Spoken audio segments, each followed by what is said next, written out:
Good morning. Happy to be here. We're 0-2 for me being healthy and the technology working at the same time for the last couple of weeks. So we're just going to see how it goes today. My apologies to those who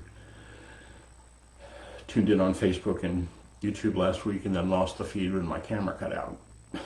So, sometimes the magic works, sometimes not so much. Anyway, happy to be here. Greetings and welcome to the people I can see on Zoom, and greetings and welcome to the people I cannot see on Facebook and YouTube. Glad you're here. And little medicine Buddha piece to someone who contacted me and is under the weather, can't make it today. So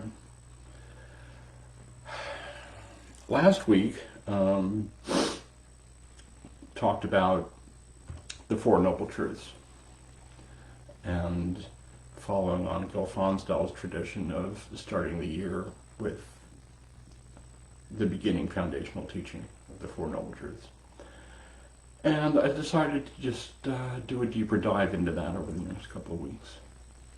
So today we're going to be talking about the second noble truth, or the second noble concept. I read an article about why do they call it truths and all that, so I'm not going to really get into that. Which is that suffering arises and it has an origin and it can pass away. And we're going to talk about the nature of that on the other side of the meditation. Excuse me 1 second.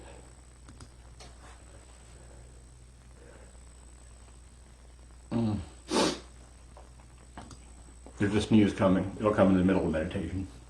So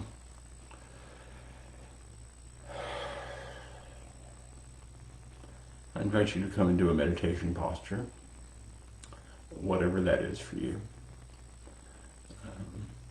When we enter into a meditation posture, it's a signal to our body and our psyche that we are entering into something that is other than what came before. It's a posture where we are more alert, but relaxed at the same time. So if you're sitting, I invite you to sit up straight, the relaxed. Your back has a natural curve. Just kind of let that happen. You might want to roll your shoulders back without stressing or tensing the muscles. You tuck in your chin a little bit. And if there was like a string at the crown of your head, it would be like you're pulling it up. Your chin tucks in without stressing or stretching the muscles in your neck and shoulders.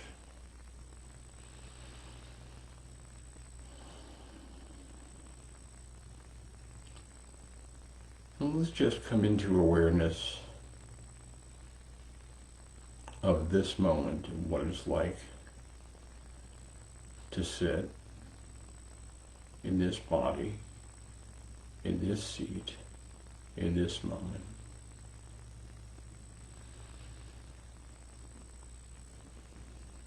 If you're laying down, some people do, suggest you keep one hand, your arm at a 90-degree angle with your hand up.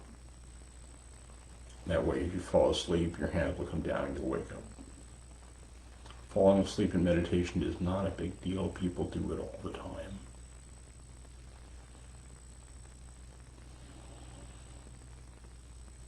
So finding your meditation posture and gently closing your eyes.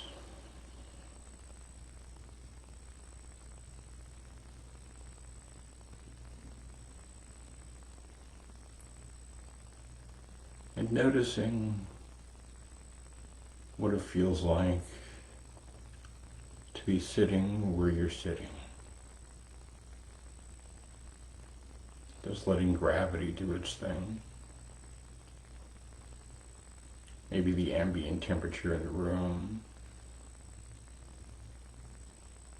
noticing any sounds or noises around you, just noticing, not getting attached to whether they're there or need to go away.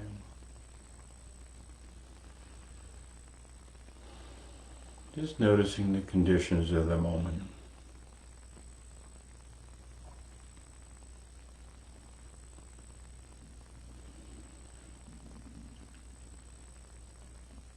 And I invite you to notice the sensations of your body in contact with the cushion or the chair, your legs or your feet in contact with the floor, just noticing where you feel that, what that feels like.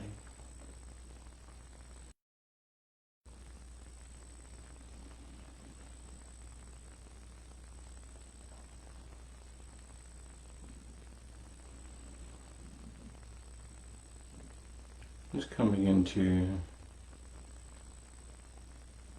the bodily experience of being in this body,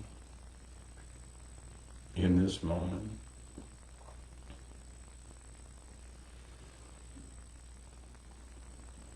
Noticing the sensations of your hands resting in your lap. What that feels like in your hands. What that feels like in your legs or your hands are resting.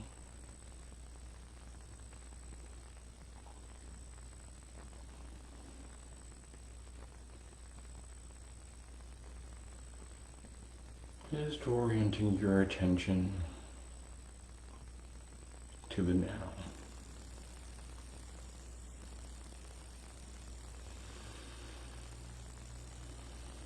The mind will naturally drift around into thinking and other things not of the moment, and that's fine. The mind thinks the way the lungs breathe, the way the heart beats, the mind thinks.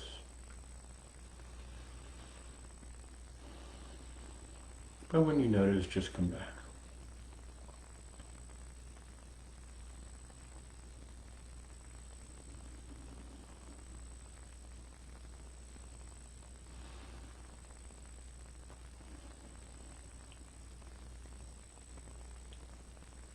And I invite you to take a couple of long, slow, deep breaths.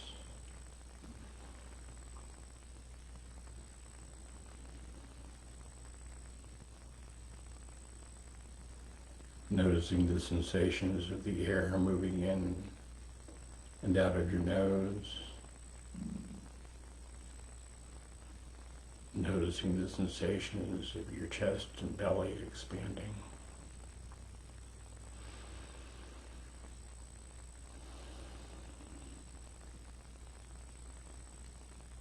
And take an extra long exhale.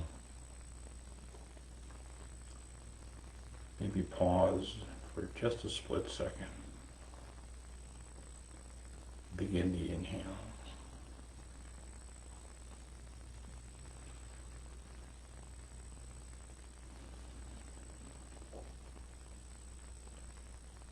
Another slow, deep breath in, long, slow exhale out.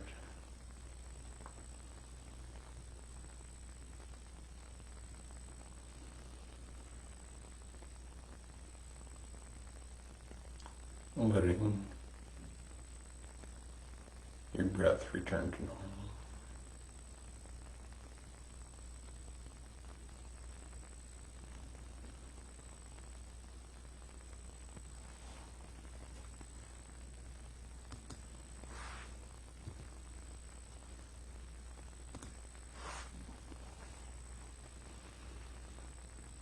And as you breathe out, just continuing to relax. Noticing any tension or holding or tightness in your body.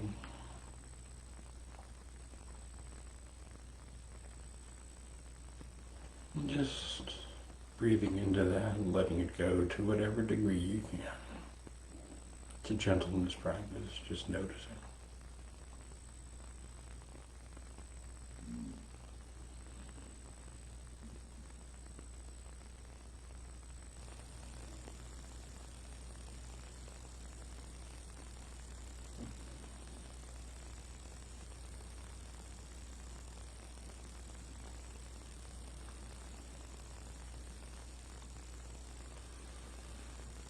And letting your attention rest and focus on the sensations of the body breathing. Just keeping your focus there.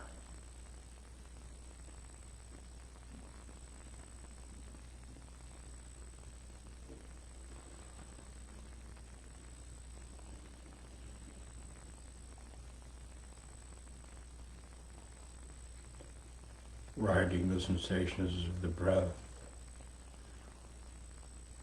the full length of the in-breath,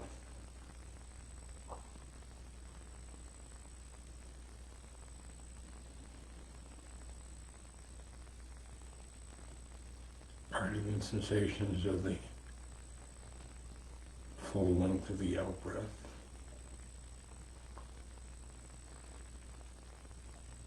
Just accompanying your breath, being with it, not trying to do anything, just with it.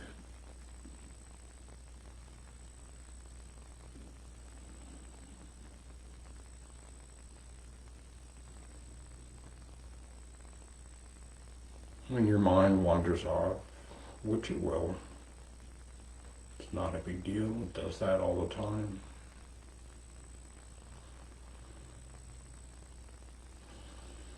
When you notice,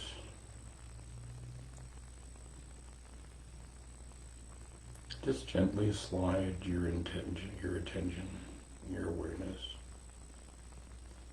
gently back to focus on your breathing.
Your mind wanders off and you notice you've been thinking. It's all good.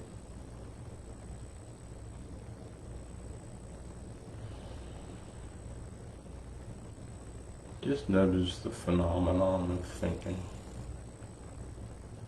without getting involved or caught up in the content of the thought stream. Just the phenomenon of the mind thinking.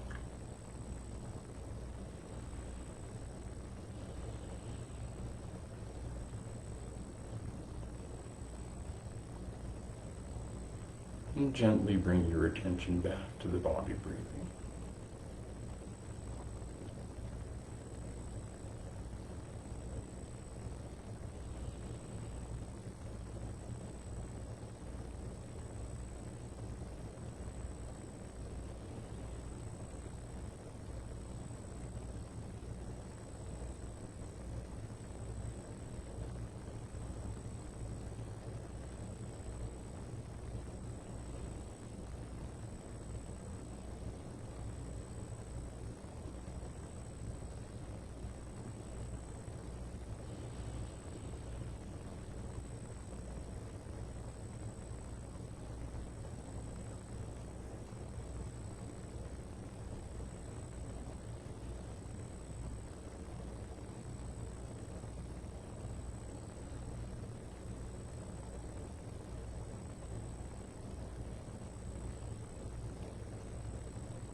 And as we come towards the end of this sitting, I invite you to notice the state you're in now.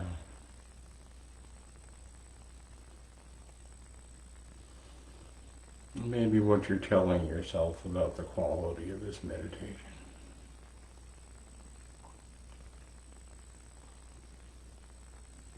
Is it some version of I got it right, I didn't get it right? Is it acceptance? Is it wishing it had been different or better? Is it relaxed acceptance? Is it frustration? Somewhere in between.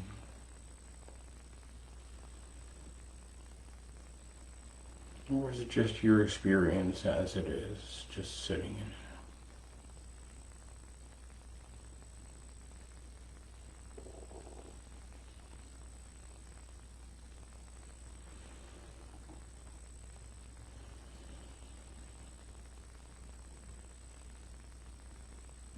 As we sit here in the simplicity of being in the body in this moment,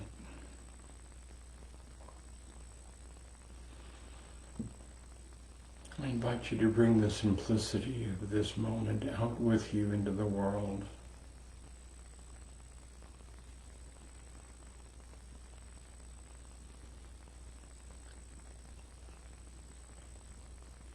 Use the simplicity of just walking through the days as an open door to kindness, compassion, care for the health and well-being of others.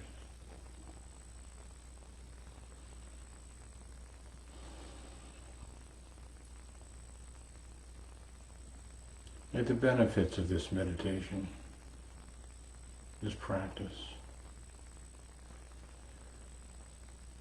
enable us to view the world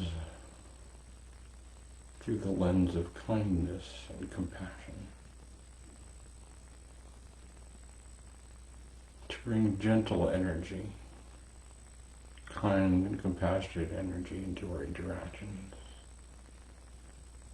with the people in our households, radiated out into our neighborhoods, to the people we may just pass on the street, person checking our groceries.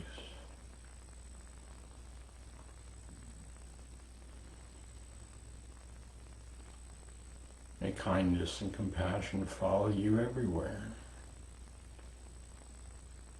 and be the presence that you bring to the world. May the benefits of this practice be a benefit to all beings everywhere. May all beings be happy.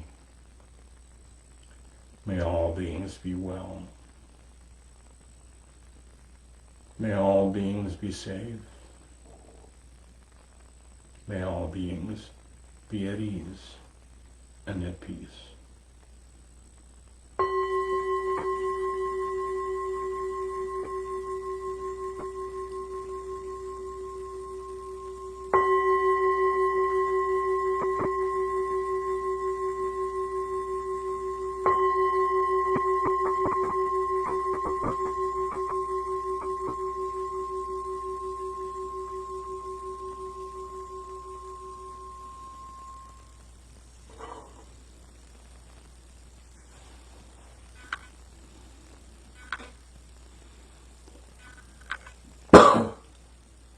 Thank you for your practice. I thought I would let you know that I have an app. It looks like this. It's called the Insight Timer. It's free, that I use to time my meditations. And one of the things that it offers is what's called an interval bell. If you're meditating in the monasteries, what a lot of them do is somebody rings a bell just at random intervals. And that's the signal to the people meditating to just bring their mind back to the present, because it's just taken as a given that the mind wanders off. So I set mine up. There's various bells and chimes that this app comes with. I set mine up to ring an interval bell 4 times during my practice sessions. So I just thought I would let you know about that. You can download that from Google Play or the Apple Store. It's either free or it's 99 cents, I can't remember. And it does this little trick that works for me. My iPhone Bluetooths to my hearing aids. That's how I hear the bell that tells me it's time to wrap up these meditations. For those who were wondering, or may have been wondering, which is probably nobody, how I know when to end on Sundays. So it's a nifty little tool. It's been around for a long time. So today we're continuing our deeper dive into the Four Noble Truths. When Buddha awakened in what is now Bodh Gaya, India, he did not know how to explain what he had learned, and he wasn't sure that he was going to teach. So he resumed his wanderings, and he came upon a group of 5 monks who he had practiced before, who had abandoned him because they felt that he had strayed from the way. And initially they decided to shun him when they saw him approaching, but just the strength of his presence was so much that they all jumped to their feet and bowed. And he sat, and they asked him what he had learned, and the first thing he talked about was the Four Noble Truths. The first one that I spent a lot of time on last week is the Pali word is dukkha, the truth of suffering, which has been interpreted myriad different ways. Translated as suffering, translated as grief, translated as dissatisfaction, and for many, many years that was interpreted as life is suffering, which Buddha never said is actually incorrect. He said life includes suffering. It's just part of the human condition. And Buddha said that all he taught was suffering and the end of suffering. And the second of these truths is that suffering arises because of conditions that arise. There are conditions that lead to suffering. The classical translation is there's a cause to suffering, but I don't really like the word cause because it implies fault. There's no fault. And the third noble truth is that there's a solution to this, and the fourth noble truth is the solution. And the beauty of the Four Noble Truths as a foundation for a spiritual tradition is that they're just pragmatic. They don't require us to believe in or accept anything that can't be proven or observed. It's not metaphysical, it's not abstract, it's just concrete and practical. And by observing, the Buddha saw that life includes suffering, dissatisfaction, dukkha, which I have chosen to interpret as grief. As grief is a universal experience. And it's liberating truth because difficult feelings or experiences are not something to be rejected or feared. We live in a culture that rejects that. In 25 years as a psychotherapist, one of the things that I thought of as the common cold of psychotherapy is people think that because they're experiencing some form of suffering, that something is wrong with them. And they can't accept it. It makes it harder for them to accept themselves. And they reject their experience. And we live in a culture, in a don't worry, be happy culture.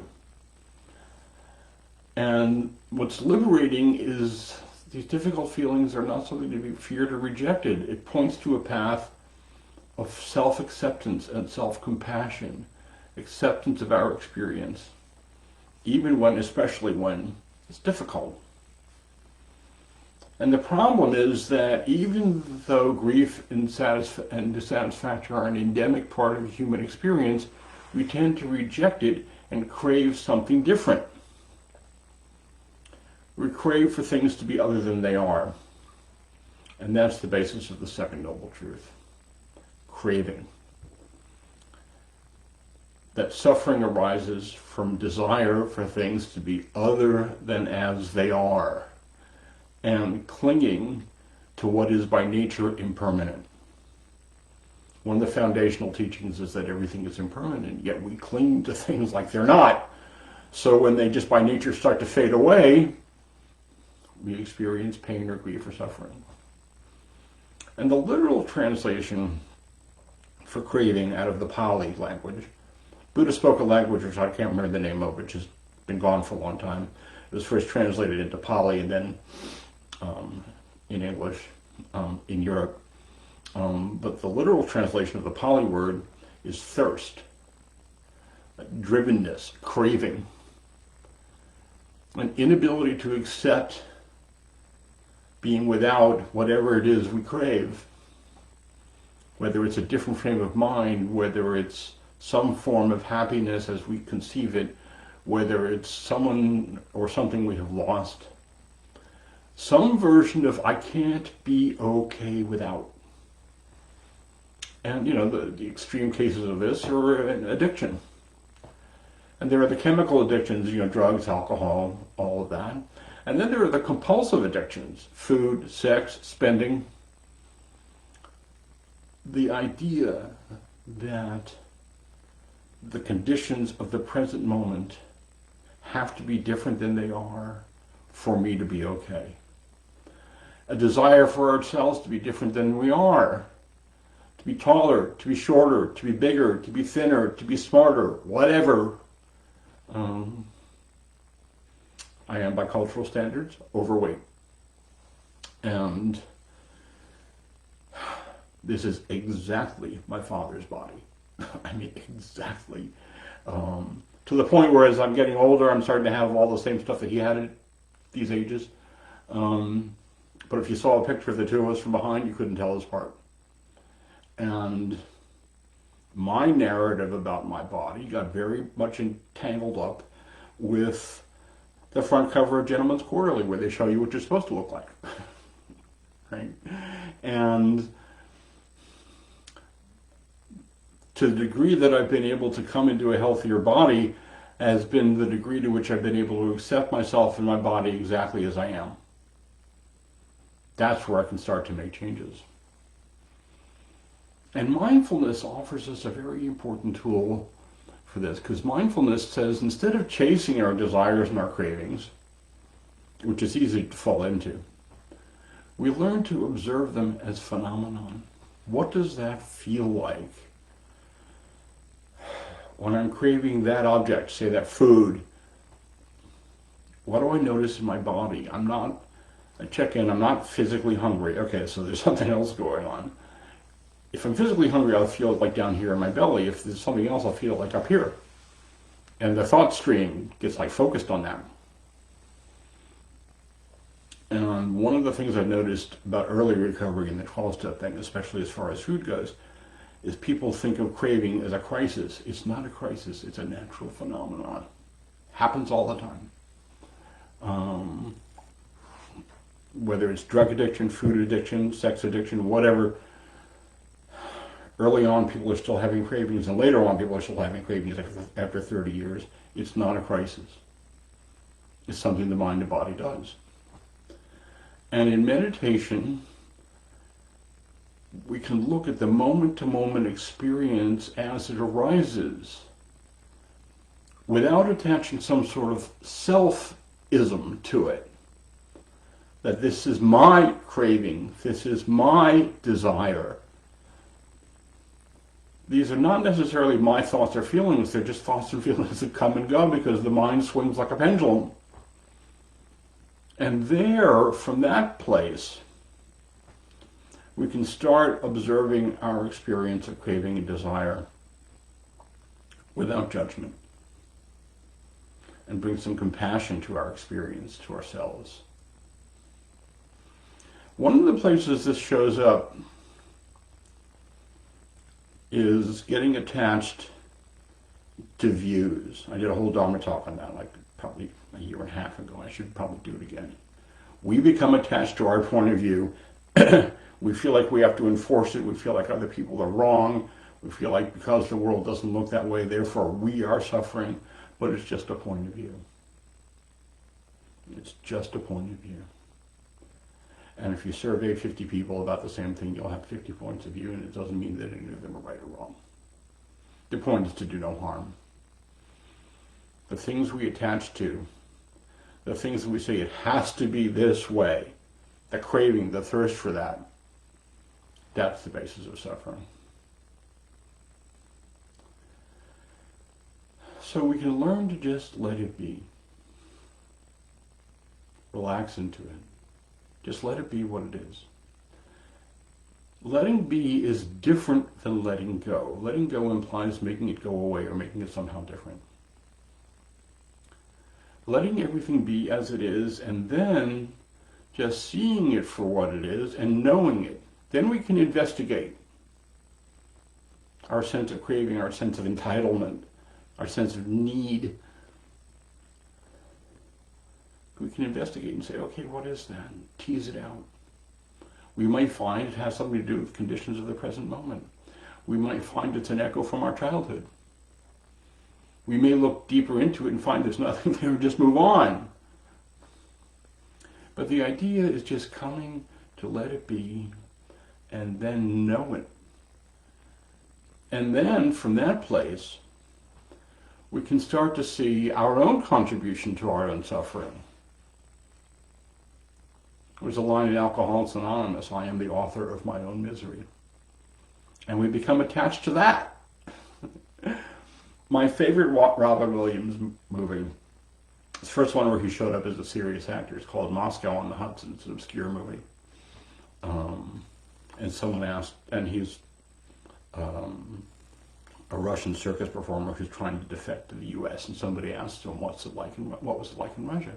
And he talks about how hard it was, and one of the things he said was, and I had my misery, and it was mine, and I could caress it.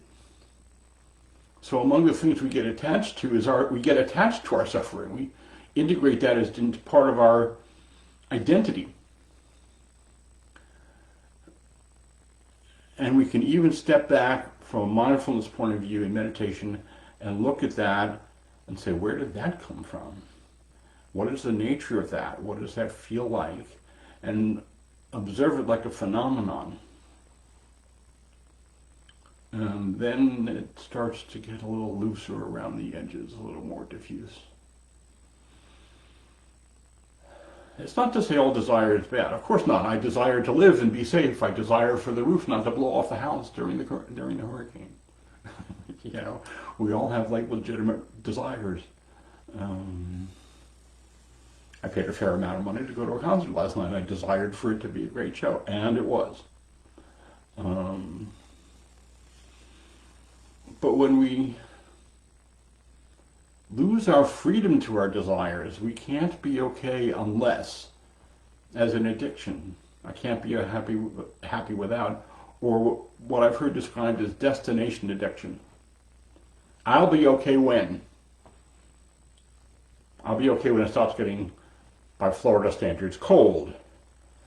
It dips below 50 degrees and people around here walking around in down coats. This coming from the guy who lived in upstate New York and used to go bicycling as soon as it got to 40. Destination addiction. I'll be okay when I get this object, when the weather gets better, when this person does what I want.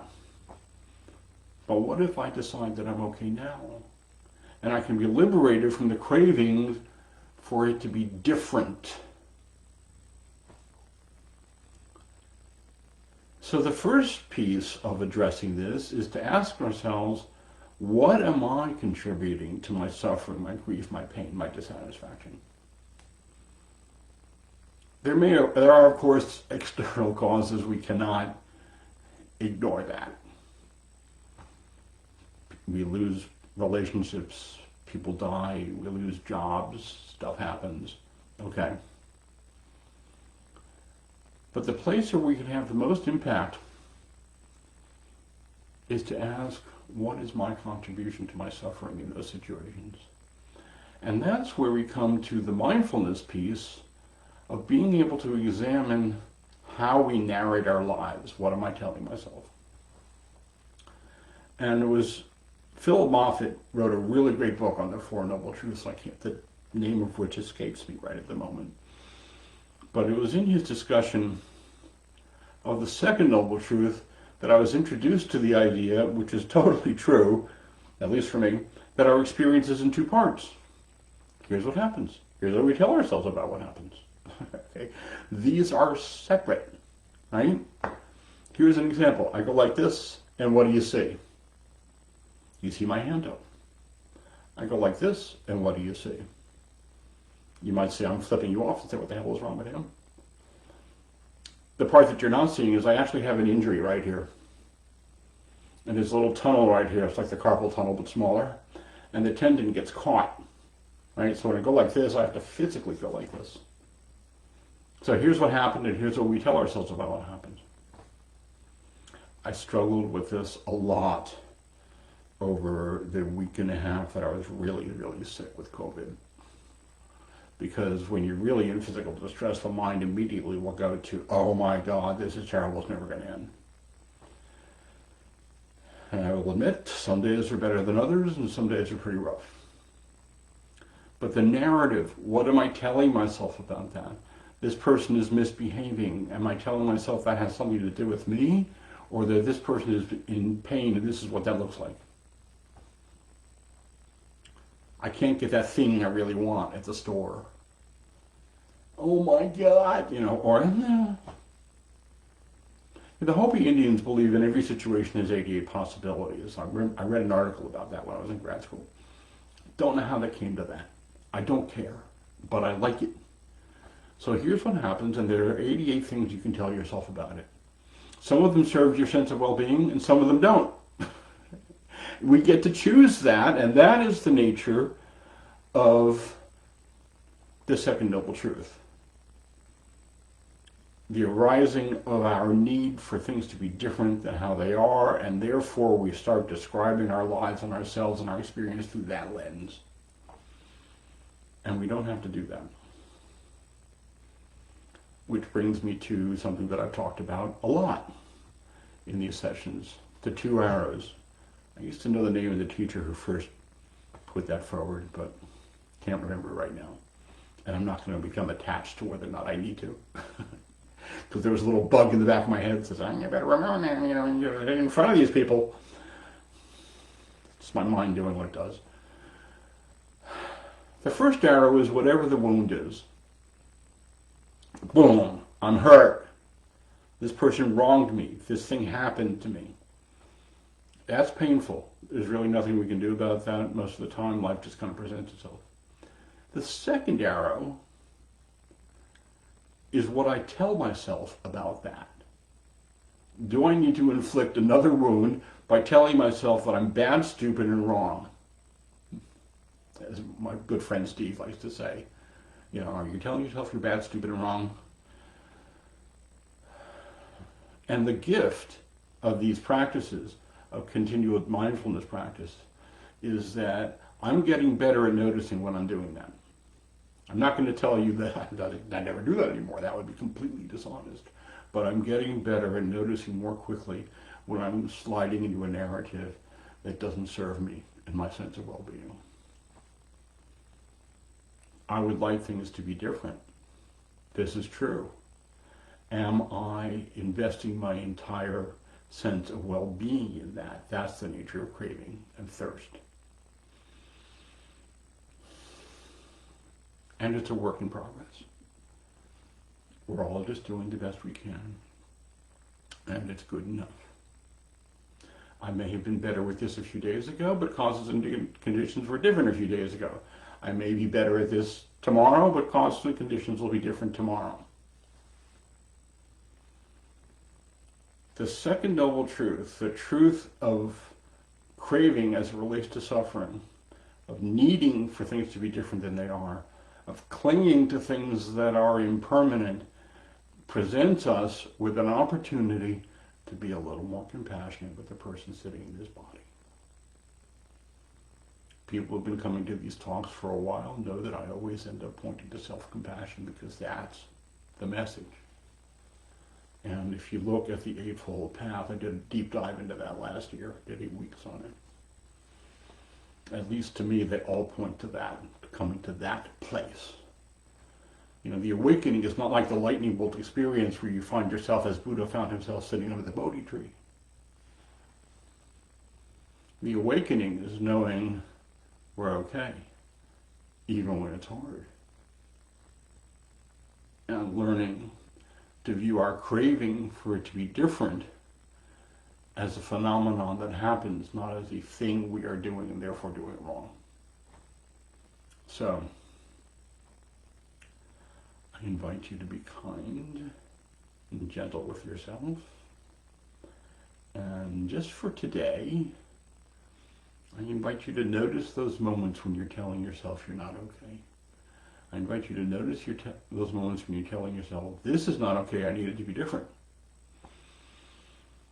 And then invite yourself to step back and breathe into it. And do this with gentleness. And notice if you're going to some version of, oh, I'm doing this wrong. Because you're not. Just notice that. Bring that into your awareness. So, thank you for your kind attention.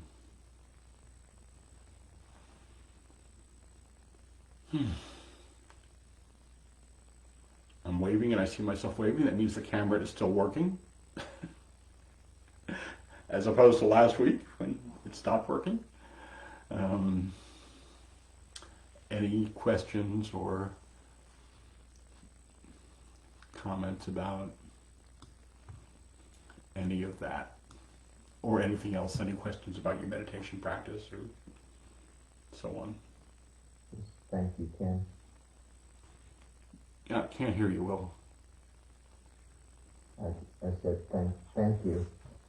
Thank you. Pleasure to be here. Hi, Ed. Nice to see you. Hi, Sue. Thank you for the practice and just reminding us that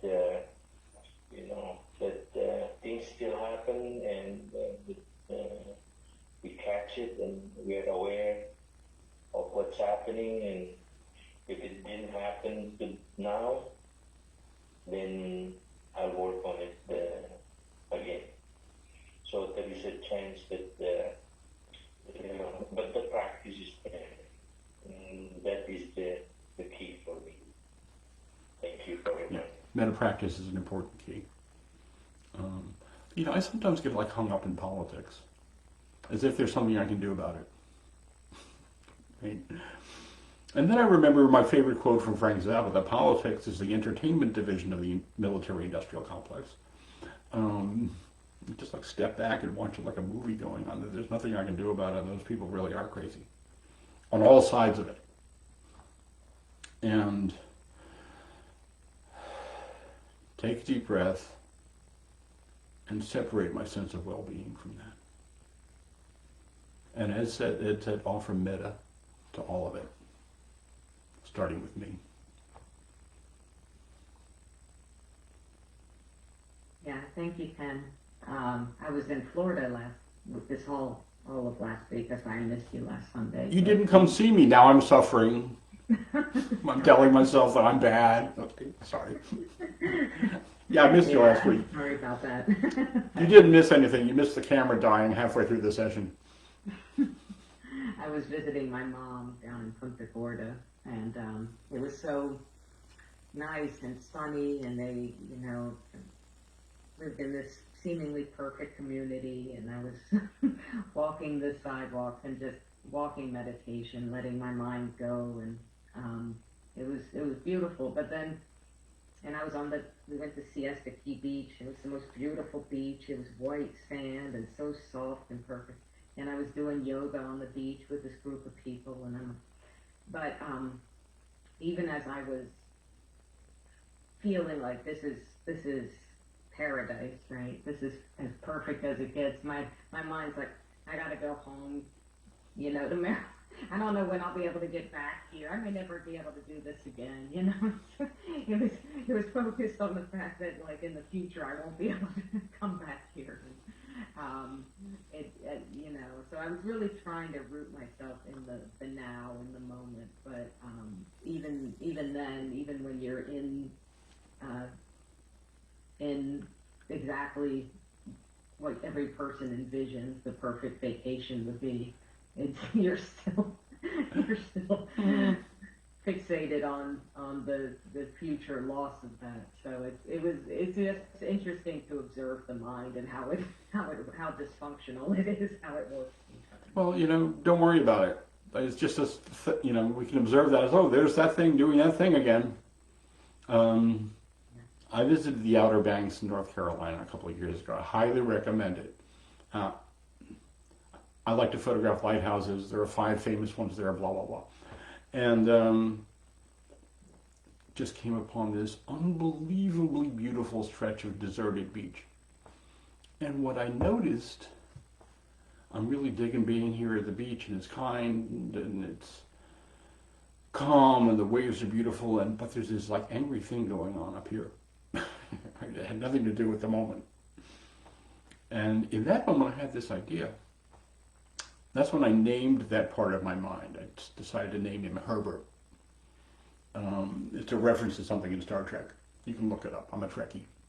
I'm good with that. Me too. Yes, well, we'll do the best we can. And, Herbert's angry today. I'm not hearing much from Herbert today. I like that. I'm going to get attached to that. And then when Herbert starts like making noise, I'm going to, blah, blah, blah, blah, blah. But yeah, it's helped me step back from that and say, I'm here at the beach and Herbert's angry, and that's like separate from my overall well-being. So, glad you had a good time in Florida. It's nice down here. Yes, very nice. That's why I live here now. So, folks are coming at 10 o'clock, so roll on. I'm grateful that I held up and the technology held up at the same time. So, see you guys next time. Thank you. Bye-bye.